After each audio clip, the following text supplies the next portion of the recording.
ফিলিস্তিনি ভূখণ্ড দখল করে ১৯৪৮ সালে গড়ে তোলা ইসরায়েল দীর্ঘ সময় মুসলিম দেশগুলোর সঙ্গে একাধিক যুদ্ধে জড়িয়েছিল।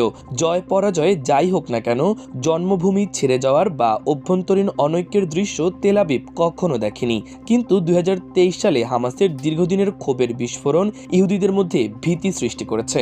ধ্বংসের আতঙ্ক তাদের অন্তরে নেমেছে। এরপর টানা ২ বছর ধরে ফিলিস্তিনিদের ওপর চালানো ইসরায়েলি নৃশংস অভিযান ব্যাকফায়ার হিসেবে ফিরে এসেছে। এই পরিস্থিতিতে অবৈধ ভূখণ্ড ছাড়ার চেষ্টা শুরু হয়েছে ইহুদিদের মধ্যে। সীমান্ত এলাকা ও বিমানবন্দরগুলোতে ঢল নামে উদ্বাস্তু ইসরায়েলিদের। ২৮ ফেব্রুয়ারি যুক্তরাষ্ট্রকে নিয়ে ইরানে যৌথ হামলা শুরু করলেও ইসরায়েলের মধ্যেই ক্ষোভ বেড়েছে। যুদ্ধের চিত্র বিশ্লেষণ করলে দেখা যায়, মার্কিন ইসরায়েলি হামলায় সবচেয়ে বেশি ক্ষতি হয়েছে ইরানের। দেশটির সর্বোচ্চ নেতা আয়াতুল্লাহ আলী খামেনি সহ সরকারি ও সামরিক অনেক উচ্চপদস্থ নেতার মৃত্যু হয়েছে।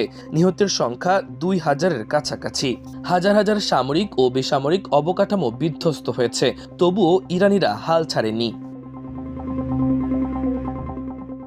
গণবিরোধী মনোভাব ক্রমে সাধারণ নাগরিকদের মধ্যেও ফুটে উঠেছে। ৩রা এপ্রিল ইরানে মার্কিন বিমান বিধ্বস্ত হওয়ার পর সামাজিক মাধ্যমে ছড়িয়ে পড়া ভিডিওতে দেখা যায় উপজাতি নারীরাও বন্দুক হাতে মার্কিন পাইলটকে খুঁজছে। এই দৃশ্য ইরানিদের যুক্তরাষ্ট্রের বিরুদ্ধে একজোট ও প্রতিবাদী হওয়ার প্রমাণ।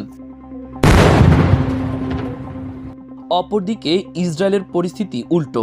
রেজিম চেঞ্জ বা সরকার বিরোধী আন্দোলন লক্ষ্য করে হামলা চালালেও ইসরায়েলে সরকার বিরোধী আন্দোলন তীব্র হয়ে উঠেছে। বারবার প্রধানমন্ত্রী নেতানিয়াহুর পদত্যাগ, যুদ্ধবিরতি ও অন্যান্য দাবিতে রাস্তায় নেমেছে সাধারণ মানুষ।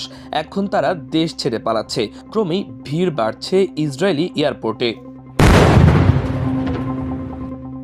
এদিকে লেবাননে হামলা চালিয়ে ৯০ হিজবুল্লাহ সদস্যকে হত্যার দাবি করেছে ইসরায়েল। দেশটির সেনাবাহিনীর দাবি, ইসরায়েল ও হিজবুল্লাহর মধ্যে সংঘাত পুনরায় শুরু হওয়ার পর থেকে দক্ষিণ লেবাননে হামলায় নিহত হন তারা। এছাড়া গত ২৪ ঘন্টায় তারা হিজবুল্লাহর ২ জন যোদ্ধাকে হত্যার দাবিও করেছে ইসরায়েলি বাহিনী। দেশটির বিমান বাহিনী রাতভর হামলা চালিয়ে লেবাননের সশস্ত্র এই গোষ্ঠীর কিছু অবকাঠামো ধ্বংস করেছে।